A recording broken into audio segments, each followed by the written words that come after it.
បុផាកញ្ញាដងម៉ៃសុបិនមួយថ្ងៃស្រមៃមួយជាតិមិនយល់សោះឬមួយក៏ស្រីមានស្នៀតចិត្ត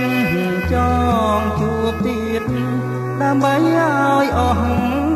ចិនដាមកណាត់ជួបស្រីជាថ្មីម្ដងទៀតតែងខ្លួនយ៉ាងស្អាតជួបស្រស់កញ្ញាក្រោមដើមស្វាយនេះក្បែរមាត់ទន្លេសង្ឃឹមម្លេះទេនឹកថាបានយល់ជាថ្មីម្លប់ស្វាយមាត់បាំងត្រឈឹងត្រឆេព្រឹកម៉ោង8ស្រីយ៉ាចាំអូ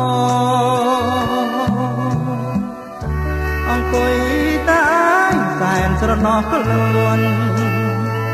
ទើបដឹងថាអូននាងប្រាចិនដាខ្លាចណាស់ក្រែងប៉ះចិនស្រីចង់ស្រលឲ្យបងអំពលជាច្រើនមកខាខំរកដែរតែរកនៅមិនបានឡើយអូយចិត្តតកអើយលេចឡើយអ្នកសំណាម្លេះ